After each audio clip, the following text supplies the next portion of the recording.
Support for this podcast comes from the patrons at patreon.com/FML FPL.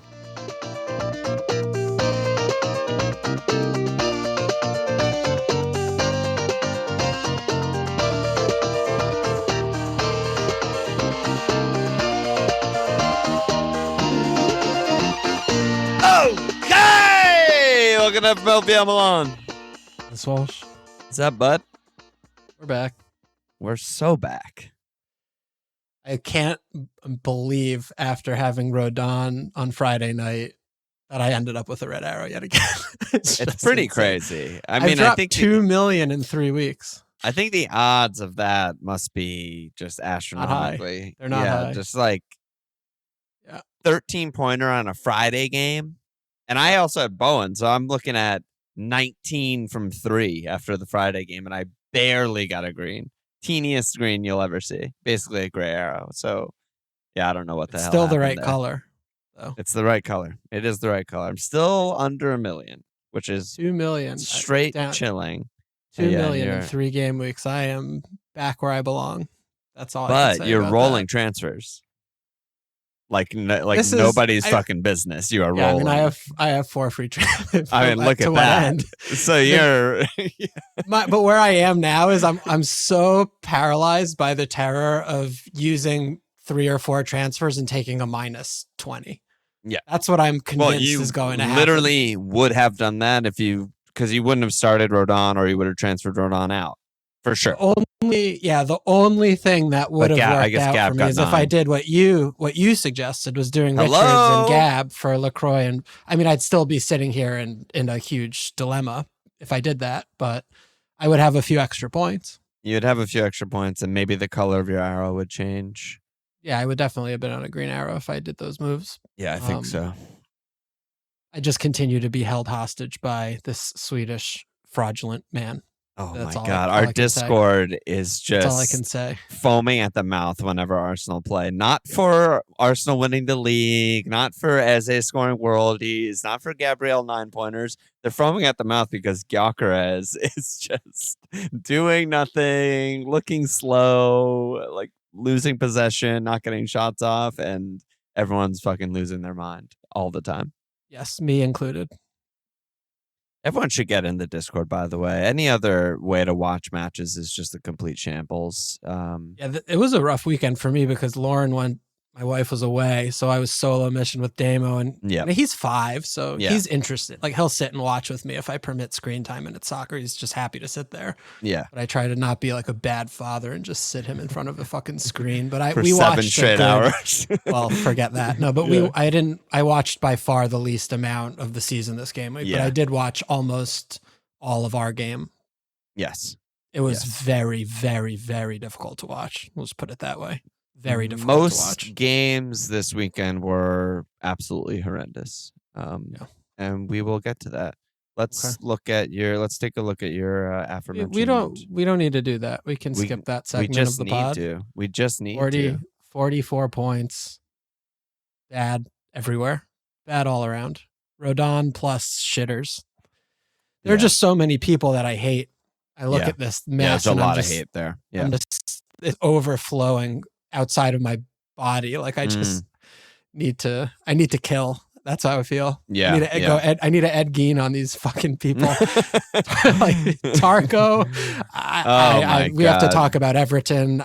I don't know. I might be ready. You are hanging yourself weekly with the Pack, Mama, Tarko, Gyog, Virgil. News. Like that. When you put it that combined way. Scores every week are like sub 9. Yeah. It's like it's fucking crazy. Yeah. They're not averaging 2 points a game. We'll just put it that way. That grouping of humans. Yeah. That's not happening. I just cannot not have the worst goalkeeper in the game at my team. It's just that's my number one quality as an FPL manager, is having the worst goalkeeper. Of all 20 goalkeepers, that's the one I have at my team at as much as possible. Yeah. All right. That's good for me. How about you over there? Yeah, I mean, like I mentioned before, small, very, very small green, but a green. Also had the your Rodon. moves again? I did Foden and Rich out. So Rich annoyingly got the last second assist, but Foden, another 1-pointer where he created a bunch of. He's just a central midfielder now. He's just not an attacker anymore, and he does okay. But yeah, he's not a good pick. He's and I brought in Saka. Talk about someone who's not attacking. Whatever, you got 3. But I brought in the fucking lad, Krupi Jr., 6-pointer. So that's Vice Captain Krupi Jr. Vice Captain Krupi. Yeah, I mean, I never liked the Holland away Villa cap, and I just couldn't find anyone else. I just legitimately was like, there's no one else I like for cap, but always captain your vice. I should have done that. But little returns here and there. Get me over the line, get me a small green. I mean, you still ended up a few points on the move, so that's a good job. Yeah, by you. +4 on the moves. I still have 3 frees. I have some of the same problems as you, some different problems from you. I mean, Harry Rodon can along talk through his double West Ham attack. We can pick players from good teams, and that is fair. That is fair. They're a bad team, but I take offense to it because I look at our Discord league, I look at the Mug League, whatever. We're looking at 30% to 60% between like Ladro, Reindeers, Gyök, like all these guys. They don't no one gets shit for those guys. Like I get shit for Bowen. Excuse me. And Bowen gets points. Excuse me. That is very disingenuous. It's true. No, I get shit on for Bowen. Who every gives you day. shit about Bowen? Every day of my life. From the moment I brought him in on my wild card through till every West Ham game where they are the worst team in the fucking universe. Don't get me wrong. But it's like, oh, fucking who would have anyone from this team? Like they're a joke. I can't own anyone. I'm just like, Well, he just ticks. Okay. I abstain myself from the scrutiny because I have not given. I think the question the question more belies the nature of having not 1 but 2. Pack. Yeah. Pack is How can he be out of position striker on pens and be like the worst pick in the game? I don't get it. It breaks my brain, right? And the offsides goal. Yeah, I mean, 60% of teams in our fucking league have reindeers. And if you compare reindeers and Pack, I still think there's only one winner, and it's clear. It's Pack. But he's still a bad pick. It's remarkable because watching them, I feel like honestly, other than Palace, I think I've watched the most West Ham games. They keep getting like solo games. Yeah, I don't know. But Friday games, there's more Saturday morning games, night games, whatever. I don't know why. I mean, they've played 9 games. I've definitely watched at least 6 of them. Yeah. They're solo almost every week. If you just look at where he is positionally, it's my insane. God. And then you watch the game, he doesn't do anything. He really just doesn't do anything. Well, he scores offside goals. He scores offsides goals in worldies once every 3 months. But like they don't get him the ball. He has to drop. Somerville's the biggest problem in the world. He's their biggest problem. Pack they have so good, and why is he playing fucking striker? Like why is he fucking on West Ham? FPL conundrums where it's like, oh, you want the out of position? No, I don't. I want him in his best position. I want him behind forwards. Where he can DEFCON and do stuff and, whatever. He's not a forward. That's the issue is that never been a forward. When he finds the game and drops into those areas, every single forward pass he attempts is incomplete. Yeah. So I don't know who that's on. Like if there are no runners or if he's on a complete different planetary wavelength as his teammates, every forward pass he attempts just goes to the other team. So I don't know what he's doing. Like I just don't know what they're doing. I don't know what Bowen doesn't run. He doesn't make runs anymore. I don't know where he goes. He just goes in missing. They don't play with the striker. Somerville just dribbles into blind alleys and gives the ball away and just falls down all the time. I mean, they just have absolutely nothing. They're a bad team. They're a bad team. Yeah. And they keep conceding on set piece. They look like they're going to concede on every set piece, and they concede set piece goals every game. So what's the name of that like 6'9" Brazilian keeper that Nuno bought at NFO last year? They need to. That's their January. Lock that in for January transfer. Oh, the Greek guy, Olympiakos or something. No, I thought it was Brazilian. I don't know. I can't remember, but lock that in. Secure, gamble on it, short it. I don't know what the right words are, but. They're buying that guy. They're buying 8 rocks in January. I mean, it's just looking at the West and then he also just drops Fernandez. I mean, he's obviously their best. Fernandez. He was so bad 2 games ago, and he bombed him. I know, which is but you reasonable. don't just bomb it after one game. to play children who are not good. Like Irving, they're like, give this kid Irving's Irving the not ball even a as much children. as possible. He's not even a child. Whoever he's a just Scottish man. 25-year-old guy who's Bad not that player. good, and everyone knows who he is. Like he's like he played on Hearts and he played in Austria, and he was somehow on West Ham last year, which is the most shocking thing of all. He was on West Ham featured in 10 games last year. I don't remember a single one of them. But everyone just knows he's like, he's just this mediocre random NPC midfielder. And it's just fucking crazy. Don't play Potts. Nagasa's the issue Potts came in and looked good. Yeah. I mean, the issue I have more with this team is that I don't imagine how they get better because the personnel is so it doesn't fit together. So I don't know what they're going to do or where. I mean, he puts Todibo back in.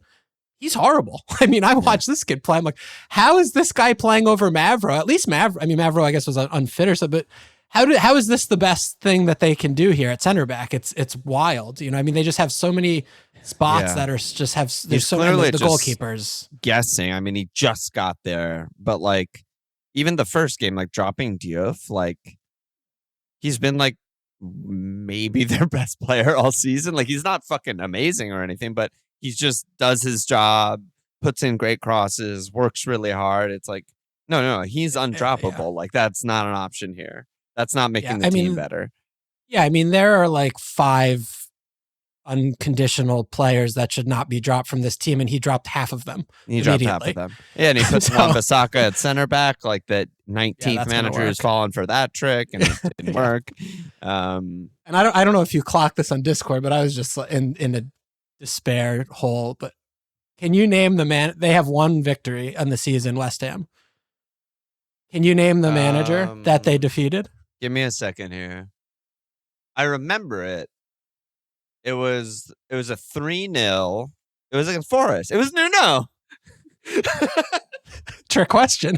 Let's go. Their own manager. Oh my God. Spider-Man meme. So he couldn't solve them at NFO. He took that over control, and he still can't solve them. It's an unsolvable puzzle for Nuno. That's interesting, because now I'm like... He's lost to them. Yeah, I'm like, who played in that game? He probably, in his head, thinks they're way better than they are. But Irving didn't even start that game. JWP started... I don't know. The only thing he does have right is his blood vendetta against JWP that dates back to the NFO day. That's the best thing ever. Yeah, imagine JWP's agent like phones up like, "Hey, bad news, James. Guess who's coming?" He's like, "Oh fuck." James is like, "Don't worry, I'm obviously getting in ahead of Andy Irving." Jokes on you, bitch. You're training with the U14s. Like you're coaching children. You're a set piece coach now. You're the corner taking coach because that's all you can do. All right, let me update. I don't know. Let me update leagues. October mug winners. Good job by all of you. I've DM'd all of you. I've messaged all of you on Patreon, so check that. First place, Marianne Barland, aka Ryan Gosling. Second place, John Egil Erickson, aka Multiball Vuvuzela. Third place, Jack Boyle, aka Greenpoint Guzzlers. Oh, Greenpoint, my neighbor. Good it's job New York City. Good shipping for us on that one. Great shipping rate on that one. I'll hand deliver it, maybe. Let's go on here. The worst thing is seeing those emails come in and it's like there's 7 lines and it says New Zealand. I'm like, oh my God. Dude, this bitch is gonna cost $50 to get this guy this mug. I just hope it arrives not broken, which has happened multiple times. Yeah. I'm like, oh my God, it should break. Yeah, how does a fucking mug in a box not break going to fucking other side of the planet? It's ridiculous. I didn't figure it out. I have no idea. All right. Well, the Western, I mean, long and short with Western, just to put a bow on it, is I don't know if I can persist with Pack. I don't know. Bad team. I really don't know what to do there. Yeah. Very, very bad team. I mean, we were saying last week he was bad. He was just as bad last week as he is this week, and we're gonna hold for a couple good homes and whatever. But time's running out. Time's certainly running out on him. And Bowen is just the exact same that he always was. He'll just tick, be fine. Finish between like 160 and 190 with some returns. Whether they stay up or go down, it's crazy how consistent he is. Yeah, that's fair. That's all fair.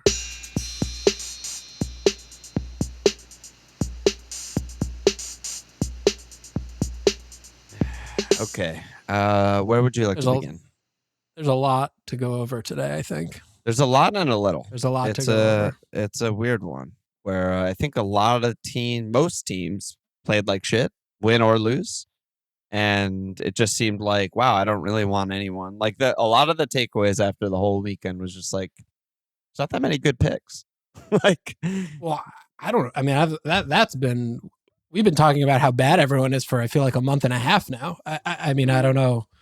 In general, like, I feel like there have not been this. You mentioned the Leicester title winning season. I was just trying to think of, like, when was the last time it feels like there have been this few picks in the game. I mean, it's remarkable, but I feel like we're starting to get a little bit more clarity, and some teams are coming a little bit into more full picture of who they are, maybe, like, or not necessarily like who they might continue to endeavor to be.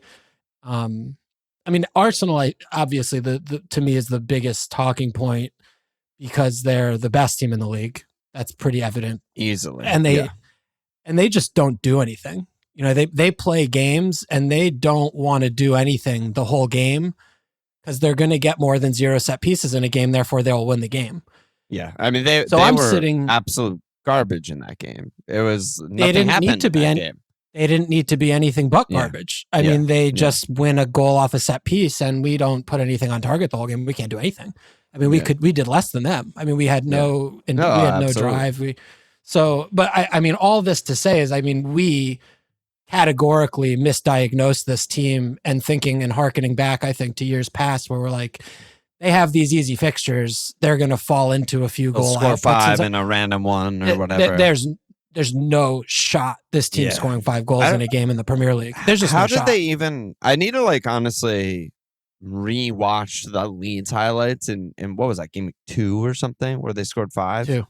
I don't even remember how that's possible. I don't even remember what happened. Like, how many back passes were intercepted and pen? I mean, there was a pen in that. There was a Gyök pen in that game, but like, a pen. I just don't even remember. I can't even, like, put it together in my brain of, like, how they're scoring like 5 goals. Yeah, I mean, a couple of them were pretty late, right? The pen, I think, was in stoppage time, wasn't it, in that game? Something like that. I'll pull it up while you're. But talking. yeah, they scored a couple late ones when the game was already out of hand. But pen was in stoppage time. Yep. Yeah. So you know, and honestly, game week 2, this fucking shit's in August. I mean, we've had enough weeks of watching them where they just don't do anything. You know, I mean, they just recycle and conserve possession. And other teams are just not really having a go. I mean, it's the exact opposite of what we're seeing with Liverpool. Like that's just as much part of it as them not doing anything or the other teams not having a go and not opening up and not risking anything. So, you know, this is the games watching them play are so reminiscent to me of the, like, 3 years ago City title winning, where it's like the other teams are just going in there, they just sit in their own half and they don't do anything. And then, you know, City would break them down in a more methodical way and they wouldn't, but it's like that type of game seems to be happening. But I mean, the defensive numbers just every single week, it's just, there's nothing. I mean, there's no shots, there's no shot attempts, there's no shots on target, conceded. So it's like, I'm sitting here with these fucking attacks, like, what the fuck am I doing? I'm so stupid. Yeah, I know. I brought in Saka and I'm like, 3-pointer sounds fair. Like, that sounds like what he should get. Like, it feels so bad to bring someone in and I'm watching the game just thinking, like, I'm praying for an assist from a corner. That's who I brought in for 10 million. I'm like praying something random or lucky falls to him and that's how he's going to get points. And don't get me wrong, he's an incredible player, but it just feels like not the best place to go probably to spend your money. I think everyone should be triple defense. Like, honestly, it's triple defense is the best 3 defensive picks you can have, and that's end all be all. Yeah, I mean, Saka, I don't know if you saw Arteta afterwards saying he was ill during the week and didn't train. So that's why I subbed. Okay, I was wondering about that. Yeah, I mean, of course he's whatever, but it's, you know, Saliba gets subbed off at half. I mean, Gabriel's obviously the best pick in the game and has been for a while now, and it looks like he'll just continue to be. But it's really perplexing to look at Timber and Calafiori because neither of them get DEFCONs ever, and Timber has more license. Timber basically plays auxiliary winger, kind of inside both get far forward, I think. Well, Calafiori does a little bit more build up, but he gets forward. But it's almost like Timber, I think, is, you know, you look at Timber being the open play and air quotes threat positionally. We're hardwired to believe that that's better than the center back ish playing left back who's a build up. But then he's the set pieces. Like Calafiori just by being in the scrum and the mixer for set pieces on this team, to me, almost like overrides Timber's open play, final third touches kind of.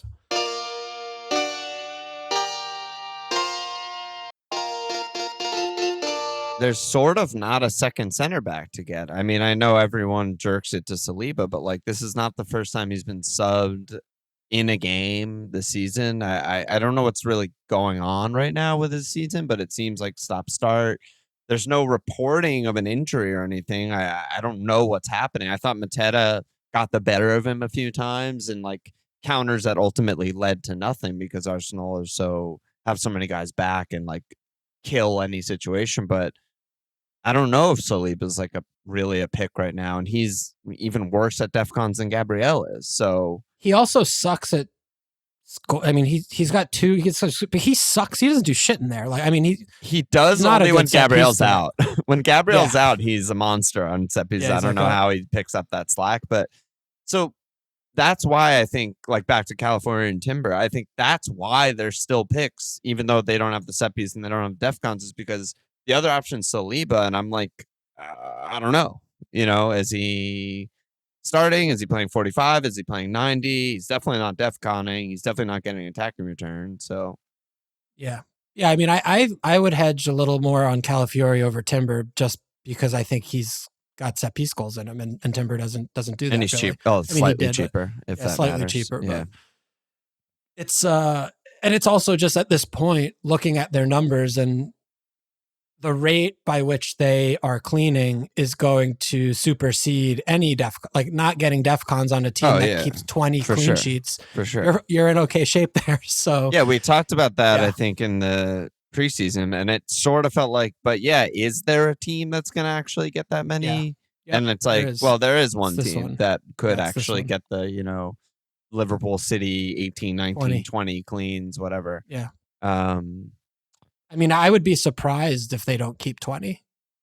You would have to change the way they play significantly to not do something like that, right? Yeah, I mean, it would have to. I think it would have to be more of a sort of like. I think it would come from game state rather than coming from like a tactical decision. Meaning that like, if a random corner doesn't go in the 25th minute and it's 0-0 on 70, maybe they'll make subs and open it up and be a little bit more exposed to like a counterattack the other way or something like that. But the way the season's gone so far, they're just winning in every single game. I feel like they haven't even been behind. I mean, they lost to you guys. They lost, but that was like the 83rd minute or something, right? Like they're not like playing from behind, like putting on all their attackers. You know, Newcastle, I guess they did that, but they, you know, did concede. But yeah, I mean, even just from a numbers, everything's just going right. I mean, they're such a lockdown defense. It's crazy. They already have 6. Yeah, and they play fucking 9 games. They have 6. I don't know if this is Arteta 9,000 IQ or like a little bit of luck or a little bit of both. But like, I feel like Arsenal are the most set up for this meta team in the world. Oh my god! Long throw, set piece, hoof it, counter, chaos. Like they love this. This is their best favorite thing ever. Yeah.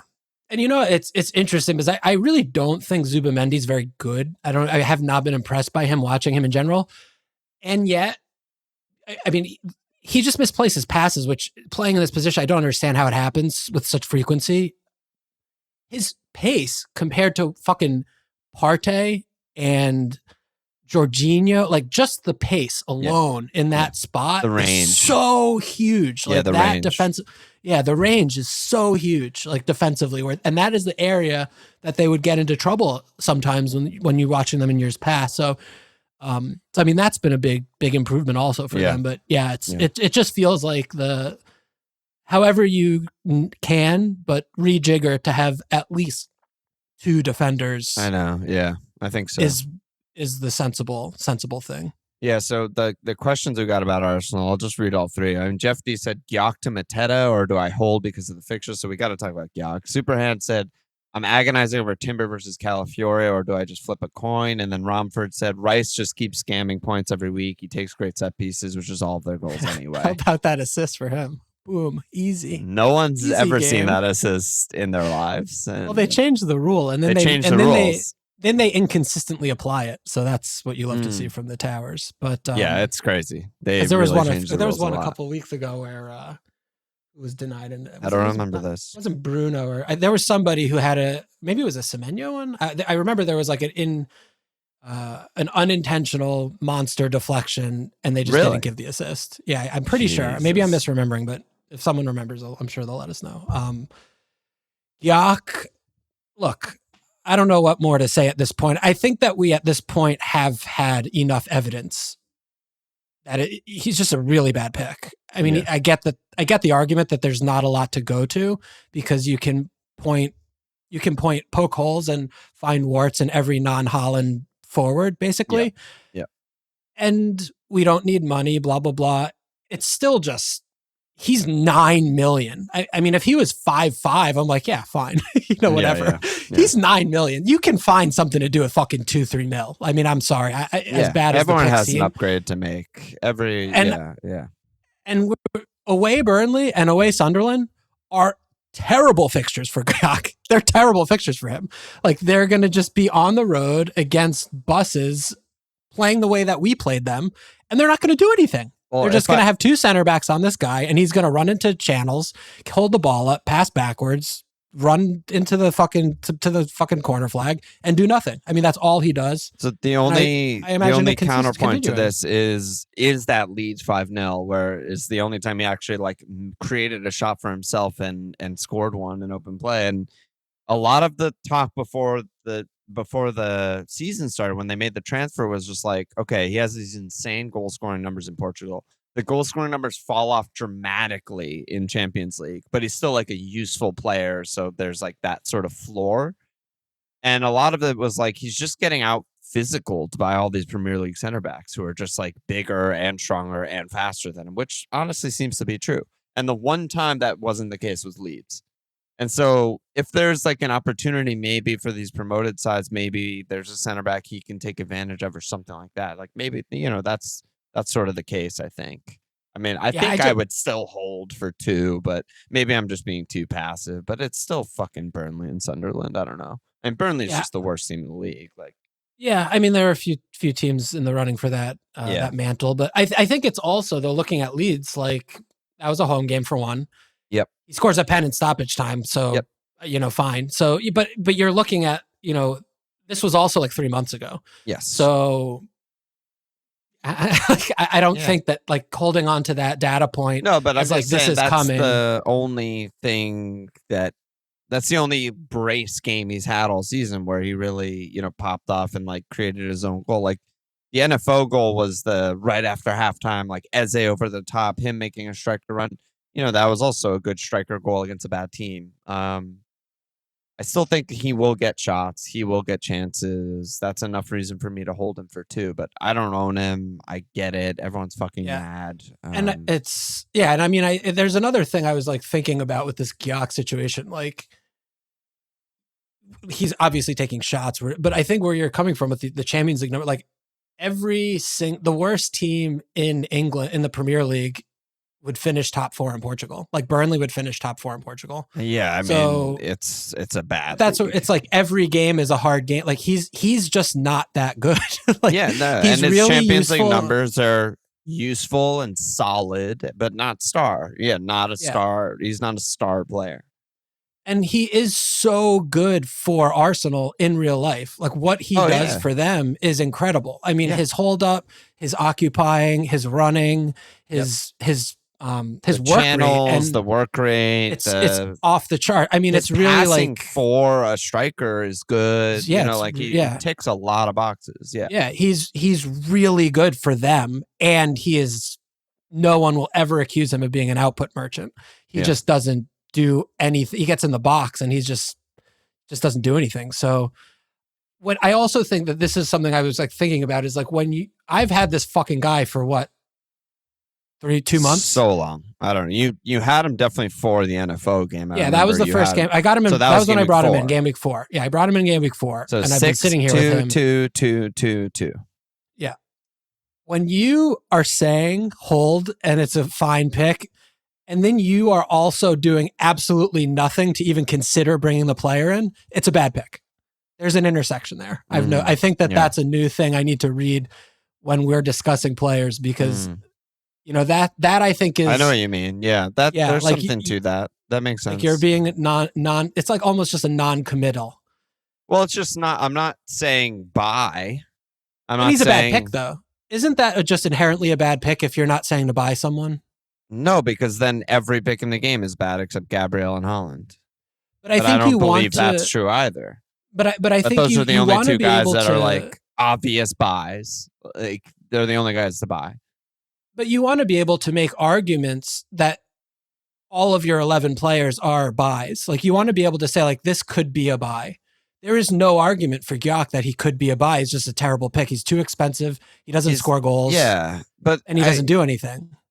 There's something there, but I don't think it tells the whole story. I'm not telling anyone. I'm obviously not saying find 3 million in your team and get Gyök. Like that's hard to do. Like he's not worth like ripping your team up and using 4 frees to get. Of course, but that's different, I think, than saying like don't hold. The resource allotment is much different there for just holding versus like use 3 frees to turn insert forward, turn Ladro into Gyök. Like any team that would consider that as doing Mo out to a mid that's not that good and triple move to get Gabriel, I'm just like, I don't know, this isn't worth it. Like this is a bad buy, bad use of all your moves. But at the same time, some teams that are sending Gyök, unless there's some other huge glaring problem and he's the only place to get money, it's probably just a hold, I think. It's a hold your nose, plug your nose and hold. Yeah. I mean, I think the other aspect is the most emphatic and best buys are Arsenal defenders, and he precludes you from getting one of them. So you're just hemorrhaging points and money. If you're tripling up, yeah. Yeah, I mean, and any way you slice. So anyway, there's something there about this. Yeah, emotion. No, I like pointing that out because I think there is something there. It's like a scale of hold, right? One is like he's an amazing pick, fucking buy, everyone should own him.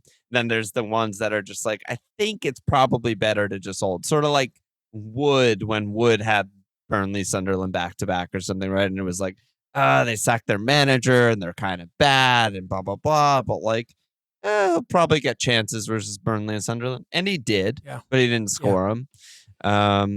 It's a scale. It's not like one, black and white. No, it's not binary, but I think that he's a sell, like just not worth holding at all. Like I think he's just like, I'm totally fine with that. Yeah, I would choose several forwards over him. Yeah, happily, and they're all millions cheaper. So I don't think that that's a worthwhile hodl. Yeah, no, totally. All right. Timber versus Calafiori. I mean, you were saying Calafiori. Calafiori. Yeah. They're the same. The minutes look the same. They're both kind of more open play. They're both not going to DEFCON. To me, they are kind of just a coin flip. I don't know. Unless an Arsenal fan thinks there's a bigger chance that Hincapie or White gets a random start. I don't know if there is. It's not going to happen. The other aspect too, which I think in this instance is a flower for Calafiori, is he gets subbed all the time. Which they're not DEFCONing. They're not getting fucking attack. Timber, I mean, fuck me, he gets an attack. Maybe he makes a side pass and, Saka scores a worldie or something. Yeah. He gets subbed, I mean, almost every game. So you're banking. I mean, give me that all day. Yeah, banking is all good. fucking day. Calafiori also shoots twice as often. Not bad. Because he's in the box for set pieces. Not bad. He's in the box. He's a fucking center back. So yeah. All right. Rice. We get Rice questions every week. I don't think we need to go there. Rice. Yeah, we don't need to go there. I don't think. We got our Man United back. God, the Boomo shit was fucking tilting. I know. Rune Fang said, "Is Boomo the best midfielder now that United are good?" I mean, the second goal was really aggravating. You know, I mean, it's just fucking Hertzler being the fraud little fuck. Like, Hertzler sucks. he sucks. Brighton were I can't so wait. bad. I cannot wait for him to get fired. It's going to be so satisfying. Brighton were so bad. But Boomo is good. Boomo is a pick. Yeah, I mean, he's playing in virtually the exact same role as he's played for Brenham. You know, I mean, they're just countering, you know, and he's on the right. Forward. He's the outlet. He's the outlet. He's wide right, you know, comes inside. All they're generating are counterattacks. The main issue with it, though, is, you know, he's not a good finisher. I mean, historically, like he's usually like about bang average, and he has no pens. So I just don't believe that this is going to persist. I mean, he usually just, I mean, he's got 4 goals. You know, he's got a couple, 3 in the last 2. I mean, I don't know. Is he going to really finish with more than 12 goals? I mean, like he's going to score more than 12 last year open was play the best goals. Finishing year of his life by a lot, and he had 15 open play goals. He was playing on a less, you know, attacking team with worse players. All of that is true. I mean, 12 to 15. I don't think that's impossible. I mean, his XG is under 3 on the year. Yeah. He's played all the fucking games. I don't know. That's, you know, it's fine. It's fine. You know, I mean, I guess it's fine. They play, you know, they have all the things that the other top teams don't have in terms of not playing all these games. You know, they get to train. They're going to be more fresh. Yeah. And, you know, as long as Cunha, I mean, I think Cunha is really important for Boomo and for them, just in terms of the profile and what he offers and what they miss when he's out of the team. As long as, you know, Cunha's in there and Bruno's in there, I mean, they got chance creators. So, yeah, I mean, you know, maybe he will just kind of buck the trend. And even though he has no avenue, I mean, he has a couple set pieces, I guess, in his locker, but, you know, indirects or whatever, you know, maybe he will be just good enough, like maybe in like a Semenyo kind of way, when there are just not that many other good picks. That's kind of the thing. That's like, I was just talking about how, like, I'm bringing 10 million Saka and I'm praying that he gets an assist on a corner. Like, you're doing a very different kind of praying when you're playing Boomo every week. You're just like, oh, he's gonna get a few chances. I just hope one goes in. You know, it's like very different feeling of watching your pick, which may mean nothing because Saka will finish with more points and is better in every way, but it just feels better to have a fucking goal scorer, you know, than someone who's just like, you know, hopefully he does a, you know, random fucking flick or something. But he's a good pick. He's a good pick. And maybe he did just take a step forward last year and he's in the prime, you know, he's in prime age, prime ages. Yeah. So, you know, he could just keep improving. Yeah, that's possible. That's possible. I mean, but it's just so hard for me to spend on someone who doesn't have pens. You know, I mean, you just, you know, what you have to do to overcome, you know, the 4-ish free goals, it's just so significant. It's tough. It's tough. And, you know, it's also, if he doesn't score a garbage time goal, we're not even really talking about him. You know, it's like, he scored a goal. Like, he scored a goal. He got 3 more points than Bruno, who blanked. got 4 points. You know, I mean, we're in that place then. So I wish they did drop the prices of Cunha and Boomo. Like, it's illogical because they got obviously huge money moves and they had huge seasons last year, but losing pens is just neutered them, you know, and they really should not be this price. Yeah, if they were 7 mil or so, 7.5, we'd be a little bit more interested. Oh, definitely more interested. Yeah. And then the only other Man United question we got, surprisingly, only other one we got was Daz. He said, I have no idea how to say their keeper's name. Sene Lamens, is he nailed on? And their defense is just way too fucking what kind bad. Of question is, no, I think what kind of question is that? For FPL or something. I don't know. No, their defense is tragic. Just horrific. It's just not really an option. Yeah. I mean, it's also just, I don't know why he's making, he makes so many changes in defense. I don't know what the fuck is wrong with this guy. No one knows, like, really. He just makes so many personnel changes and it doesn't improve them. I mean, it just doesn't, like the lack of cohesiveness. I mean, he put Shy with Slag. It's very odd. It's, I mean, like other than Delict, like he's just been, and Delict deservedly starts every game, but like, it's like, Gameweek 3 or something, I'm like, oh, Yora looks good every game. He's really having a great season. immediately bombed for like 5 games, comes back in. You know, it's just like I have no idea. Yeah, it's a mess. So no, I'm totally out on their defense. It's also just it's tricky too. The more that the games have been going and like kind of following the DEFCON points.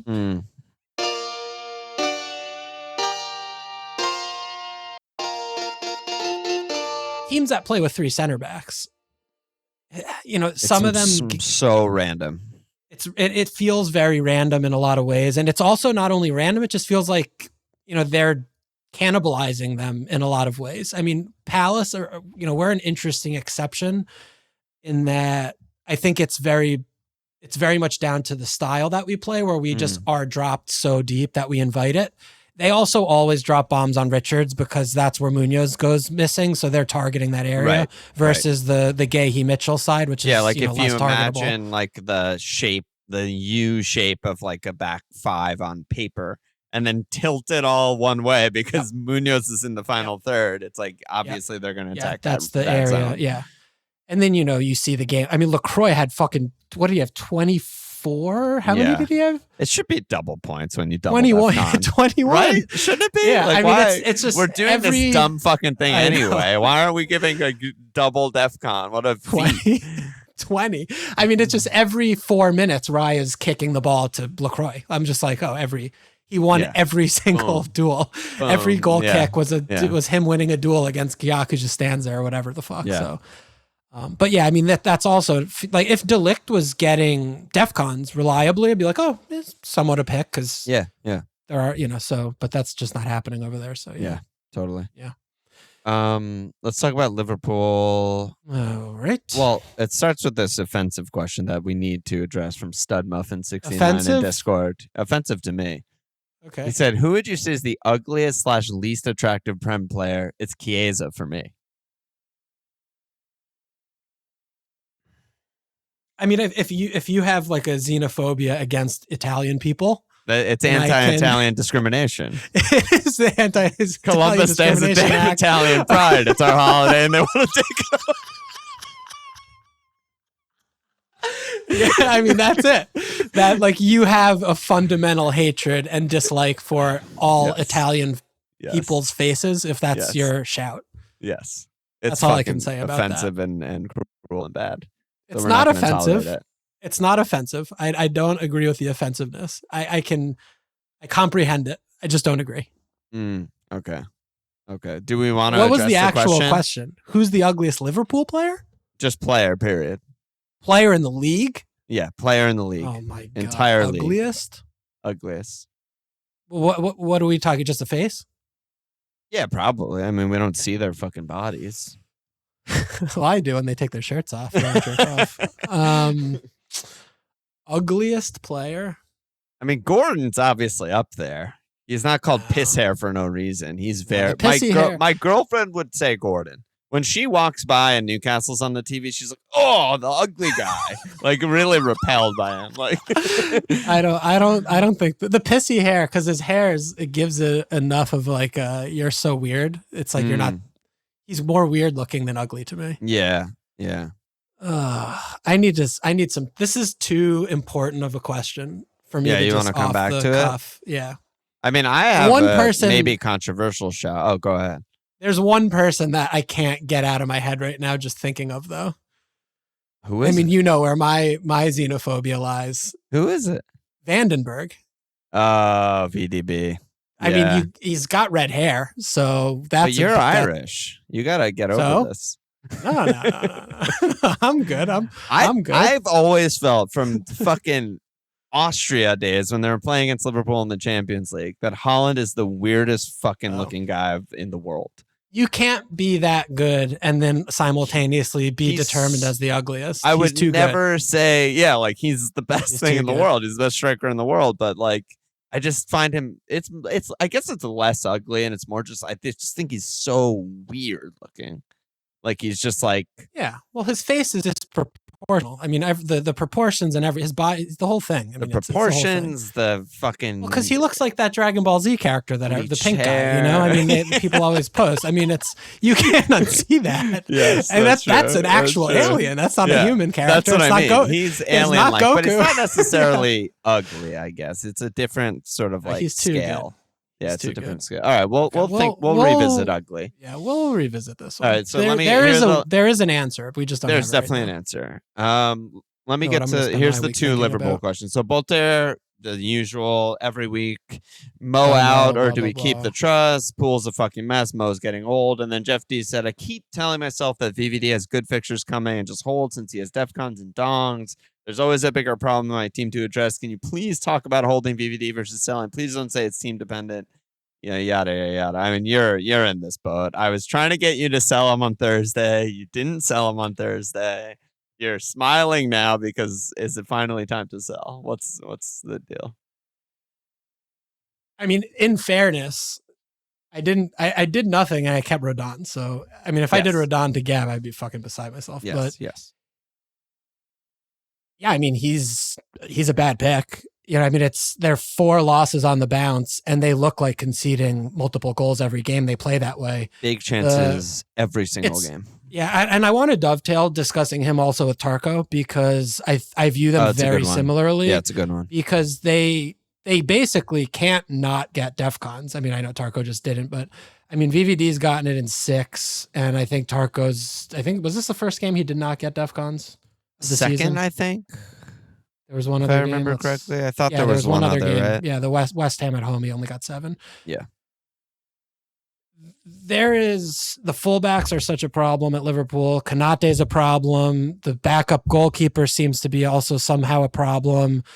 Grav that comes in and out. The midfield, everything is a problem. Grav's hurt. Maka's hurt or something. Yeah. Who knows? So, you know, I mean, I think it's partially for me anyway, the historical, like, well, Liverpool have too many good players, good manager. They're going to figure it out. Like Van Dijk, like he's not going to let this keep going on, carry on. And then every game, you know, after the last couple, like the last 2 games are really hard to watch, right? I mean, they're really hard to just see how chances constantly for the other team. It's not only that, but it's literally exactly what you would caution the team. If you or I are giving the pre-game team talk, it's like, don't give up set pieces. Yeah, watch out for them on set pieces. To Brentford. 5 minutes in, they give up a goal on a fucking long throw. It's like, crazy. What are you guys doing? Crazy. You know, I mean, it's actually insane. So, no, I think he's just a sell. Like, I don't care that he's getting DEFCON points. Absolutely a sell. He's just a sell. I think Tarko's just a sell also. Like, I have just as little confidence in this Everton team keeping clean sheets as I do as Liverpool. I think they're a very similar case study where Everton are not changing players. They just have no balance defensively. I mean, they just let up huge chances. Like Tarko and Keane, they can't run. Like neither of them can run. And they're pushing up and they're not parking. And Garner and Gay, it's not enough. Like it's just not enough runners in midfield and they're a disaster. So if you look like keeping 6 or so clean sheets, which, you know, on balance, the pacing, unless if, you know, Moyes changes things drastically, I don't think Liverpool are going to keep more than 9, maybe at the most, looking at the way that they're going right now. And that's if they correct it. Right? It's like the DEFCONs don't make up for the 10% clean sheet odds. You still have to be a top 10 defense. Like at minimum, you have to be a top 10 defense. Yeah, absolutely. And these teams are just not that. So I don't have high hopes that anything is going to change in the near term. You know, I mean, I think Liverpool will figure it out, but that might be in game week 32. You know, I mean, that'd be like, oh yeah, that's reasonable. Yeah. Everton, I think, are just categorically and fundamentally broken unless if he changes formation, basically, until January to see what they do. So yeah, I think VVD is a sell. And I think Tarko is also. What do you say? Yeah. I mean, you can't really deny either of those. I think Moyes has like almost more credit in the bank of being like, well, he's a defensive manager. He's old school. They'll keep clean. And, you know, to some extent that's true. And that's why he DEFCONs every game, right? Because they are deep and they do defend a lot and blah, blah, blah. But they're defending so poorly that it's like almost going unnoticed. It's almost swept under the rug of like, they'll figure it out. You know, Everton's going to be tough at home. Like their defensive numbers are worse than Liverpool's. They're and terrible. everyone's watching Liverpool saying, wow, this is like one of the worst defenses in the league right now. And Everton's actually bottom 5 and Liverpool isn't on the season. Yeah. And that's Yeah. crazy. That doesn't even make Yeah. sense. But that's just how it's been so far. They did keep 12 cleans last year, but they did also have Dyche for some of that. He didn't play as expansively last year. I mean, it's simple as that. Like, it's just that simple. Like, he's got a bunch of fun lot. Toys, and they're starting to. I mean, they're just playing a lot more on the front foot, and they're attacking a lot more, and they don't sit there in the home games and cover up. You know, they're just not playing that way. So they are making errors, you know, because they're just putting themselves in these positions over and over again throughout the course of the game. And, you know, Fuckford's been really bad this year also, low key. He's just been really bad from every time I've seen them play. He's played really badly. So, well, I mean, we talked about like Arsenal. This is like the dream like meta for Arsenal. This is not the dream meta for Jordan Pickford, who hates a high ball into the box. And he's a good keeper. We all have accepted that at this point. Like, he's good for England and all this shit, makes big saves. But fucking high ball bouncing into the box, like nightmare land, that is his worst enemy. He's on the short list for ugliest player in the league, for sure. He is really ugly. Yeah, he's up very, there. very ugly. He's on the list. Yeah, you know, he's on the list. I gotta pull his picture up. Yeah, he's just an ugly guy. All right. Yeah, Liverpool mess. And Mo, I mean, do we want to address Mo? No, not a whole. I mean, he scored, like, he's going to score. Penn's fine. Like, I'm very happy holding him. That's where I'm at. I mean, it's sort of just like when they lost, everyone in Discord is just like, oh my God, there's like, you're going to spend an hour talking about Liverpool. And I was like, we're really not. Like, there's not that much to say. The defenders are bad picks. Mo's a fine hold. He's getting big chances every game. He's going to get points. There's nothing else to say. There's literally nothing else to talk about. Like, if we were a football podcast, we would get into the fucking tactics of it all and whatever. But we're an FPL pod, and it's just there's one pick on the team. There's one pick on the team, and we both already have him, so there's nothing to talk about. Let's talk about some other mids, some mid-price mids. Doyle said, "Can we get a ranking of the non-premium mids, specifically Sarr, Boomo, and Ndiaye?" Yeah, I mean, I think it's an interesting pivot point we could just touch on a little bit is Palace. You know, we have this really nice fixture run coming up. I mean, we have, I'll just read it out. We have home Brenham, home Brighton, at Wolves, home Man United, at Burnley, at Fulham, home City, at Leeds, you know, so, you know, we play City in 16, which is all the way to December 14. It's a good run. You know, you're just not playing any top 6 really in there for a while. And the only issue I still have with us is that we have Europe. And as we literally just saw it.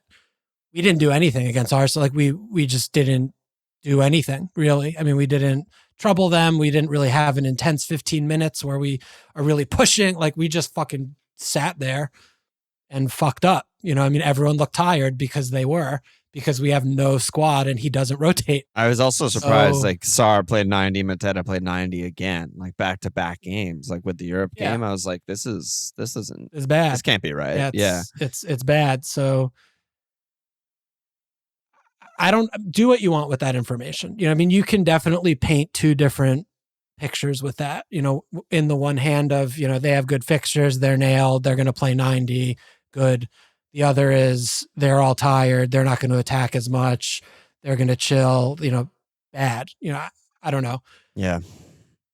I'm more inclined to just like look at the fixtures and close your eyes. I think it's also just the lack of jockeying for other good picks. You know, I mean, you look at Sarr. I mean, we watched this Everton game.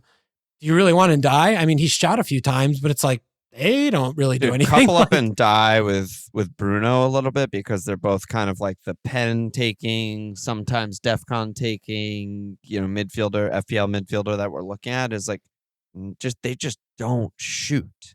Either of them. They just don't. Like, Ndiaye does 10 cool things a game and none of them are shooting. He wins the ball. He makes a good tackle. He dribbles through. He dribbles outside. He dribbles between, blah, blah, blah. And at the end of the day, it's like, fuck, man, where are the returns going to actually come from with this guy? You know, aside from DEFCONs and random pens. Yeah. No, it's fair. I mean, and Enzo too. I mean, as long as he has, but we watch Chelsea, it's like, He had a couple of stat padding features, but broadly, I mean, this was just a non-functioning team with bad lack of cohesive attack, which we've been indicting them for a very long time. And, they get out of it. They get out of jail a lot with individual moments and brilliance from a player because they all cost 50 million. Not this week. And they finally came to roost. They just got outplayed and were bettered by a promoted side at home. So, who do you like? Which of these broken toys do you want to put in? I fucking roll a die. But I think what your conclusion sounds like to me is the toy that I want is still Minteh.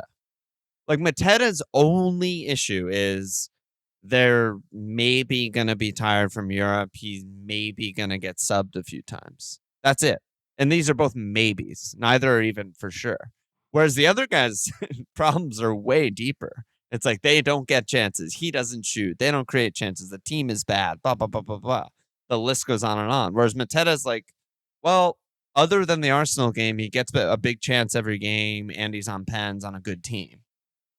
Yeah, but he also doesn't play midfield. The question was asking about midfield. Yes, that's true. I brought up Minteh because you were talking about Sarr. But Sarr is sort of similar, I guess. Like, even him, right? It's like whenever he plays, he's going to get a big chance.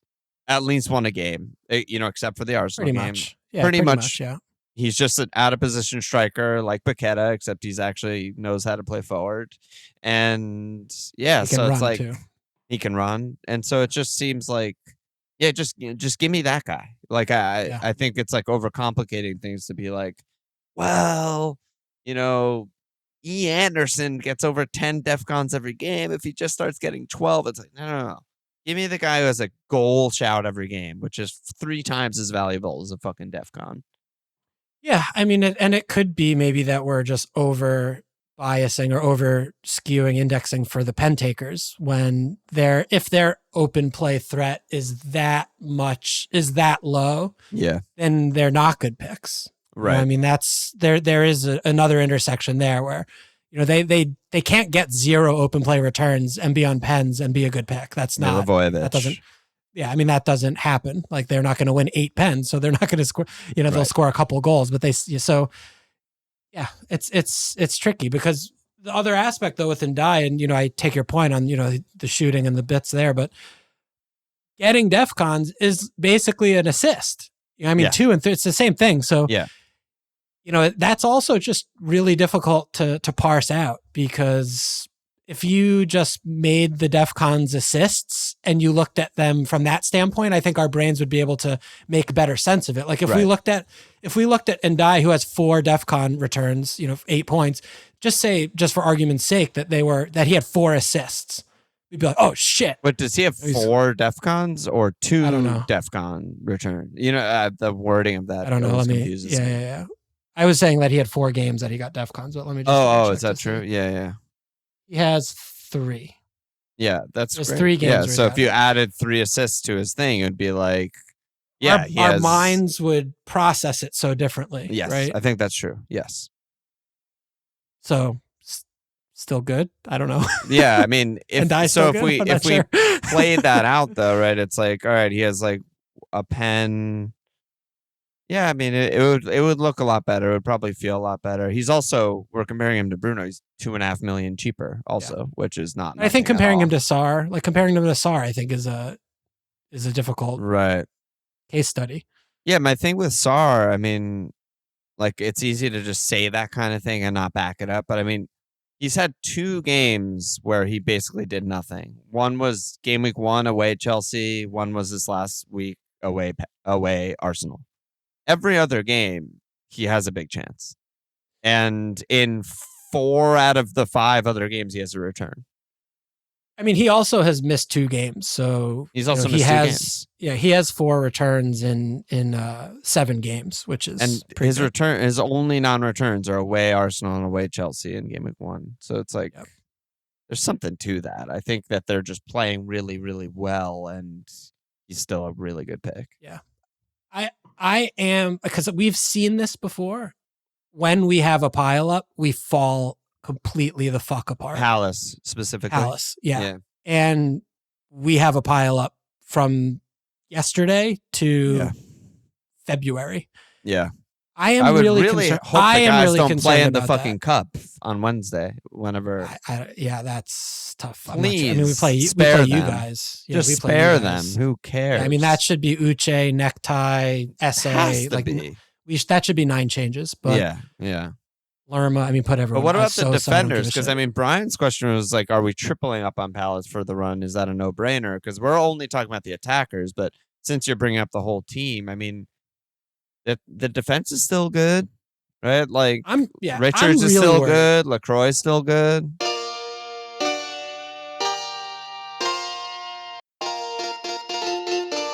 I'm really worried. I am. I'm honest. Like Even the defense. Yes. I mean, I think if anything, these last couple of weeks are almost like validating this because we've been really bad the last few games. Like we started off the season really well, but the minute we got Europe coming in and we're playing a couple games a week and, with all the international breaks catching up to some of the guys, maybe, I mean, we're just really, we haven't been playing well lately. I mean, the Bournemouth game, we were at 6s and 7s. I mean, the Everton game is the bigger red flag, I think, than the other two. And like Bournemouth's fucking good. Arsenal are the best team in the league, but Everton, it was like an easy game until the end. And they just fell apart. Blew it. Missing chances, falling apart. Yeah. Ndiaye pen. I just have a hard time. Like we aren't the kind of team that grinds teams to dust like Arsenal, like where it's like, oh, let's just consolidate and we'll try and ease out to wins. Like we are good because of the intensity that we play with. And when we have to drop a level of intensity because we have to drop a level because we play too much, we just start shipping. Like we just start looking terrible. And I think that was the Bournemouth game to me. Like we're at home. It's a tough game. Everyone should be really up for that game. And we just like, I'm like, went down 2-0, but then fought the fuck back. Yeah. Fought back. Yeah, so, and there's something to be said for the fight back, but I'm a little more cautious just because I've seen this happen before. I mean, we have previous last year, the end of the season, like yeah. Okay, so a little hesitation for you. I think I'm a little bit higher, but I also don't have as vivid a memory of like past pileups not working, and you're more in tune with that. Clanberger said, "Do we like Enzo or Ndiaye more for the next 3 to 5 games?"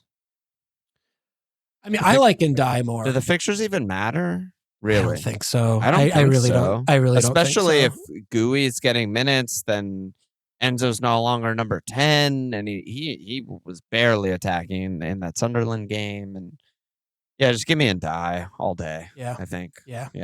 I'm the same way. You just want to take the guy who's a little bit more open play threat, I think. Yeah. So this was touched on earlier, but MFPL Doom and Carefree, who should be jettisoned out of the team first, Pack or Reindeers? 60% owned Reindeers in the team. It's easily Reindeers. I mean, it's just not even close. It's not even remotely close. Yeah, it's the correct answer is both.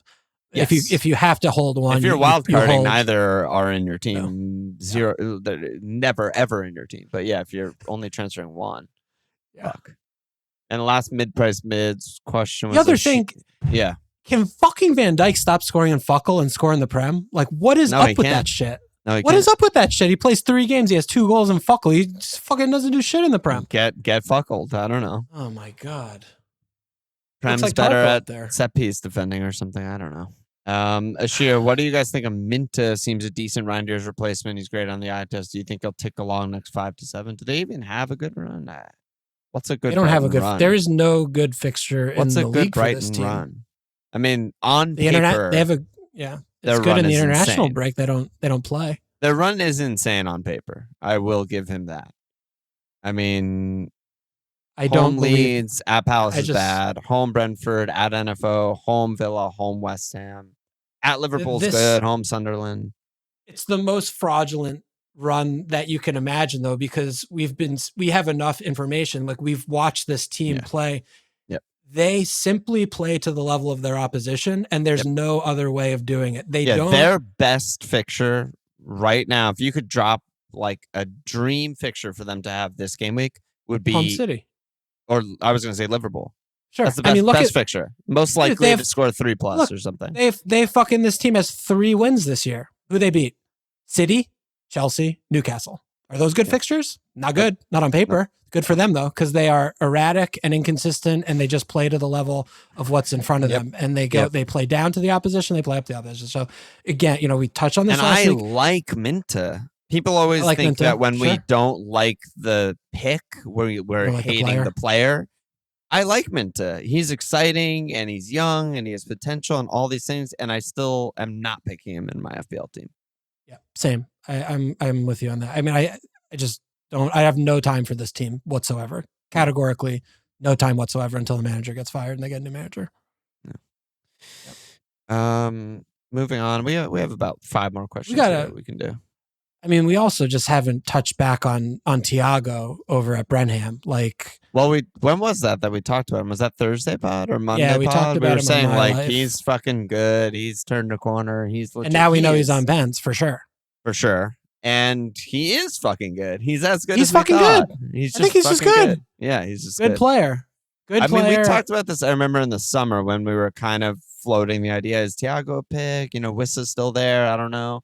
One of the things I remember saying is just they have not. They may have made a lot of bad transfers over the years, Brenham, but they have not missed on a striker in like a fucking decade. They've replaced a striker in the flank with another striker in the flank who also scores 30 goals and gets them up. I mean, they do it every single year. They've done it every single year. Wissa's the next one after that, and here's Thiago the next one after that. They haven't missed on a striker in a decade, and he hasn't played in a year before coming into this season, and he's on he's on 4 open play goals, 2 pens, getting better, looking fitter. He's just a really solid pick. He's a handful. I mean, you just watch him play. He's just a handful. He's also another all action all the time. He works so hard. He's hard to play. He just causes problems. And the longer the shots have gone up. Yeah. So much. And it's a really encouraging sign for his outlook that Andrews is playing all the attackers against Liverpool. If he's not gonna be throwing 5 to 7 games out the window where they're not going to attack. All that tells me is that if the more that Shada and Django and Damsgaard play with him, the better and better they're going to get. Well, I think also it's the midfielders too, because you have to get used to playing with a guy like this, right? You can't just stick a fucking 4.1 wide receiver on a random football team and they're going to hit him deep all day. It's they have to get used to the speed, used to where he likes the ball, when he likes the ball, all this stuff. And you see these Hendo balls, these Kelleher balls, these Collins and Vandenberg balls, and it's just they know what he wants, and he's rewarding them. Yeah, and their counterattacks, it's lethal. Him and Shada and Django running at Shada. You, not easy to do. Oh my god, the team tool, not team easy to tools. The pace and power of those pace three and power. Is unfucking real. So, and Hendo back up to speed now. And so he low key is horrendously underrepresented in FPL teams. I mean, he's the second best striker in the game. No, and we still know. I mean, even we're not even really talking about he needs to be on everybody's radar. Yeah. He needs to be on fuck Mateta. Why the fuck would you pick Mateta over Thiago? That's insane. He's $1.5 million more, and we play all these extra games. It's crazy. That's crazy. So don't just Thiago's at this point, he's just the second best striker in the game behind Haaland. That's what I'm saying. Yeah. Yeah. So yeah, I like that. Especially for the price. Yeah. There's a Gyökeres replacement. Yep. And you make some money, turn your worst defender into the best defender in the game, or someone else on Arsenal. Boom. Double move. Easiest double move ever. Yeah. All right, let's bang these final questions out. We'll go back to captain and all this shit. I'm still stockpiling lifestyle questions, by the way. We got Discorders. Really? Everyone needs to get in the Discord, throw your questions in there, get in the fest, join us.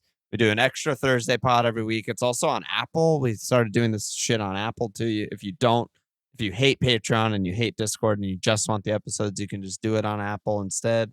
for the extra Thursday I still- episodes. I still don't even really understand what that is, but you have to neither. be listening to podcasts on like Apple or some shit. Yeah, like they I have think a that's podcast exactly app? right. Yeah, it comes on your phone.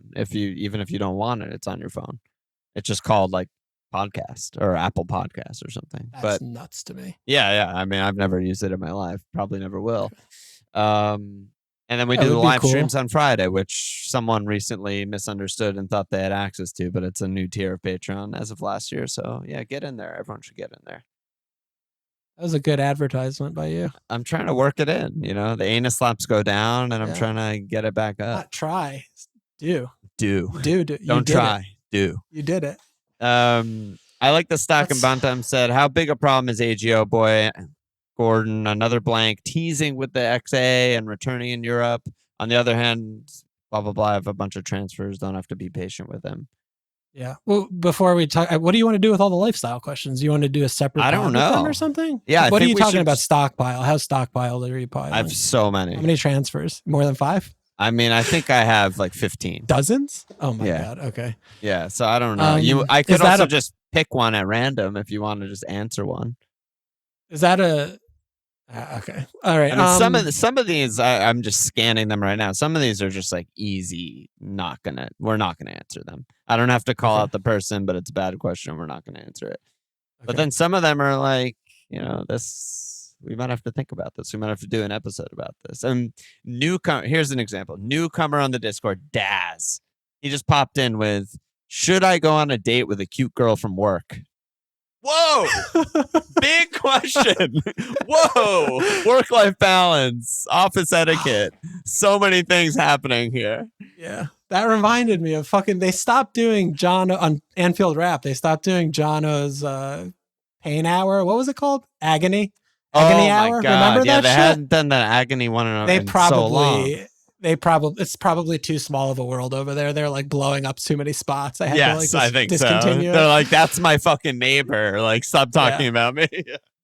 Whoever asked that question, if you actually want us to answer, we need way more context than that. Yeah, Where do you Daz, work? we need a follow-up. How old is everybody? Are like you need to give more intel, or we could just face value give some No. general I think it's worth saying, Daz, love your energy. Come back with more details, and we can report back. Yeah. But yeah, talk to me Pissy. about Anthony Gordon. Is he a Pissy fucking? Both of us You have been talked to like, me he's a about good pick. pissy hair. He's a good pick. He's a good pick, and he has 0 returns on the air and a red card. I do not think he's a good pick. He gets subbed every game. I mean, Well, you that just, is new, and I don't know why it's happening, but it is happening. I don't care why. I've seen it enough Yeah. to actionable intel use Yes. this as not a Yes. pick. Yeah. Because this It's is very another unfortunate player, for him. just like Ndiaye. Imagine if Ndiaye played 70 minutes every game. He's not a pick. Like it's Never just, a pick. these aren't picks. Like not playing for 30 minutes of the game is really, really bad. Really bad. So I mean, that's it. every other season of his career, 90 his merchant. minutes per starter 83, 85, 83, 81. Yep. And all of a Yeah, sudden this so- year it's 69. Yeah, and good. look, this isn't a coincidence. This is clearly Champions League. planned. And, we also are looking at a player who historically has had a lot of difficult with availability. And, if the physios look at this kid and they're like, we've got 50 games instead of 38, he can't do more than an hour. That's it. That seems to be what he's doing. So, and it's not like he's And they subbing have in these wing games depth. that they have depth. Yeah, they have wing quality depth. and They don't depth. have striker depth. They have wing depth. And they might have striker depth. But Osula, I don't know. I got time for him. Yeah, I mean, they were looking. Something about that gate. I felt like a really perverse, It's like big. I'm like a horse racing merchant or Oh my something. God. He's Yeah. running after a loose ball. I like that gate. Like the way he he's runs. Not on the ugliest player in the league list is Will No. Osula. But No. like these aren't games either that they're just up 3-0 and like, fuck it. Like these are games they're losing. They're like Yes. chasing and they're subbing Yes. him. So And they feel like, he's like just must win games too. Like they've had a stop start to the season. Home Fulham is a fucking bang. Fulham fucking suck. And no they're 1-1 that whole game, and they take them off, and it's like they need to win this game. Yeah. So, yeah, not a pick. I would sell as soon as you can, and that's that. Yep.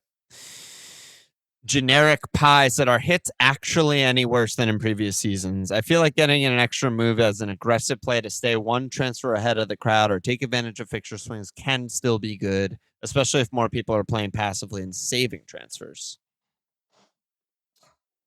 I mean, it can be good if every time you do this, you get the guys that get points. If you got Van de Ven this week or Rodon, it's fucking incredible. I mean, what kind of fucking clown are we not hitting in Van de Ven? We don't know what we're doing over here. Crazy. But I mean, all we're doing all episode is talk about how few picks there are in the game. Yeah. And also all we've been doing all year is talk about how many good teams there are in the league and how little fixtures matter this year, which Sunderland winning at, Stamford Bridge, like it just keeps being borne out in reality. Hit anyone in last week, they probably would have hit in Enzo or Reese. Like Brenham beating Liverpool. I mean, hello, like every single weekend we're seeing these types of things happen. So hitting Gab, that's a safe. I don't know. And we're also, I don't know how many fucking weeks people are not going to be starting five at you just start five center backs. Set piece FC, set piece league. Like just everyone should be starting five center backs. Period. I'm probably not going to do that, but yeah, I hear you. We didn't get the Van de Ven haul, but some people did. Actually, the next question's about Van de Ven. Webb said, I've watched Van de Ven do nothing for a month, and then he braces while on my bench. My plan was to yeet him out this week for Timber. I feel like I should still stick with the plan as their fixtures aren't great, and I have a general disdain for Spurs. Yeah, I mean, I don't think Van de Ven's a great pick. He's just a bad pick. He's not great. He's bad. Yeah. I mean, this is a team that doesn't clean, and he literally just got DEFCONs for the first time of the season against Everton, and he scored 2 set piece. Like, I don't know what to tell you. I mean, this is just he's a bad pick. He has he ticks no boxes. Yep. So and if you add him, bad picks get hauls, but that doesn't mean you should keep him. Yeah. Yeah. Yeah. I mean, I would happily transfer him out. Yep. Very happily. Yep. I think that's fine. I also probably wouldn't use a transfer on my 4-5, but that's a totally different discussion. I don't know what the rest of your team is, but I mean, do you have Gyökeres? Like, what else is we just talked about 18 bad picks. Reinder's still 60% on, guys. Jalladro's still 40% on, guys. Like, what are we talking about? But, last question was Scott. He said, surely Welbz is worth considering at this point, given the lack of good forward options. I know Walsh can't stand Hurtzler and his antics, but he's one of the only forwards consistently returning, and he's cheap. When we think about qualities and routes for a pick, he's nailed. He should be on pens. Milner took the last one, but he wasn't on the pitch, and he takes free kicks, and he's decent at them. You go ahead. I don't need to answer this. You go ahead. Yeah, I mean, he's nailed until he's not. I mean, he's fine. I mean, fine is the best I could do. That's literally the best I can do. If you own him already, he's not an emergency transfer out of your team, but I don't, the world in which you bring him in over like Thiago or probably others is none. That world does not exist. That's it. Yeah. The existence of Thiago. Yeah. And he wasn't nailed as recently as like 2 weeks ago or 3 weeks ago. He wasn't nailed. And now you're telling me he's nailed. That is not the definition of nailed. He's started 3 games in a row. That's cool. But he's obviously not nailed. He plays for Brighton. Yeah. I mean, we also, can't, it's been convenient maybe to ignore, but something that will begin to start to creep in. I mean, the Greek children, every week that passes, that the baby manager has the baby Greek children in his little corral over there. Captivity. That's closer to, I mean, they're going to just start playing more and more and more. So yeah, and once Mitoma's back, he starts pretty much every game, and that's where it started getting crowded. That's the last time Welbz was bench, right? There's Ruder up top, and they just have so many guys. Mitoma and Gruda are very close to coming back, and now they have 7 guys for 4 spots every game, and that is. And he makes minimum 4 changes every game. Yeah, so don't he's gonna make 4 changes every game. Yeah, it's bad. You have to also account for that. Yeah. You know who's also bad? Who? Bart Verbruggen. He has 14 my points. God. Dude, He has 14 points. They have no cleans, right? I think they have No 0 cleans. cleans. 0 cleans. He has 14 points in 9 game weeks. Insane for a keeper to have that. That's insane, dude. Yeah, they're He's on pace for like 60 points. I've been saying this since last season, or maybe even the season before. Whenever Hertzler came in, is like he's obviously trying desperately to tilt the field for attack over defense, which is fine. You know, there's many ways to play, and he probably knows a lot more about football than me. But he's getting mid-table attacking out of his team. That ain't good. You can't tilt the entire field to have 8 attackers on the pitch at all times, no defenders, and literally 0 cleans, and barely get any attack out of it. Yeah, so watch this. He can do that. Yeah. So yeah, it's so funny because it's so funny with Bloom and how, I mean, this is basically Blueco on steroids. I mean, this is a company. This is not a football team. Yes, yeah. But it's so interesting. Like once public perception shifts of Hertzler, he's just going to fire him immediately. And it's going to happen sooner rather than later because all he cares about is inflating the value of these players.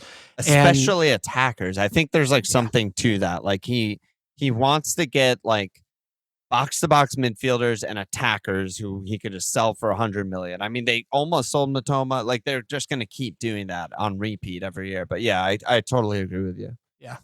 I mean, Dunk's played every second of the fucking season. I mean, what are we doing here? Like that should not have been happening last year. He should not be starting anywhere in the division. He's not good enough anymore. I just think they have no chance really to like be a solid defense. Like they just so many guys forward. Like I don't know, man. I don't know.